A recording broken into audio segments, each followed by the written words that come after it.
Dumalo sa budget hearing ng Senado si Vice President Sara Duterte at sinabing 200 tauhan ng kanyang opisina ang mawawalan ng trabaho kung hindi ibalik ang tinapyas na hiling nitong budget. Pero 733 million pesos pa rin ang OVP budget na inaprubahan ng Senado para sa susunod na taon. Nakatutok si Marisol Abduraman. Kung hindi dati sumupot sa Kamara, ngayon dumalo sa Senado si Vice President Sara Duterte sa pagtalakay sa plenaryo ng budget ng Office of the Vice President kanina. Agad inaprubahan ang 733 million pesos na budget ng OVP para sa taong 2025. Ito rin ang halagang inaprubahan sa Kamara matapos kaltasan ng mahigit kalahati ang hinihingi ng tanggapan ng mahigit 2 billion pesos. Tumayo si Senador Bongo na kilalang kaalyado ng mga Duterte at nag-manifest na ibalik ang budget ng OVP. Ang mga nabanggit ko pong mahalagang programa ng OVP ay maapektuhan dahil bahagi rin po dito ng tinanggal sa budget ng OVP sa ilalim ng General Appropriations Bill. Pag-uusapan daw ito sa period of amendments.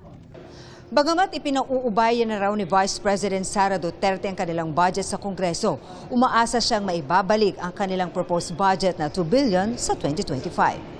Of course, lahat ng personnel ng Office of the Vice President are hopeful na madagdagan yung budget dahil yun nga, na-explain naman kanina sa statement ni Senator Bongo na gusto naman din talaga magtrabaho ng lahat. Kung mababalik siya, malaking bagay siya dahil hindi namin hihindian yung mga lalapit sa opisina namin para humingi ng tulong.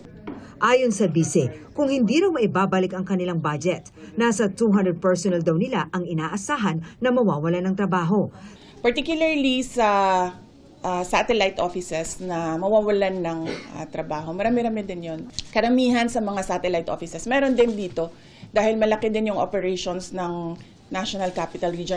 Tinanong din ng BICE sa pagdalo sa Quadcom hearing ng kanyang ama na si dating Pangulong Rodrigo Duterte. I do not expect fairness. It's clearly a political persecution.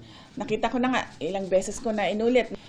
Even if approved naman sa NEP yung budget ng OVP, pagdating namin sa House of Representatives, binanatan kami ng binanatan. They use the rules according to their pleasure. Kahit unconstitutional na, yung rules ay ginagamit pa rin.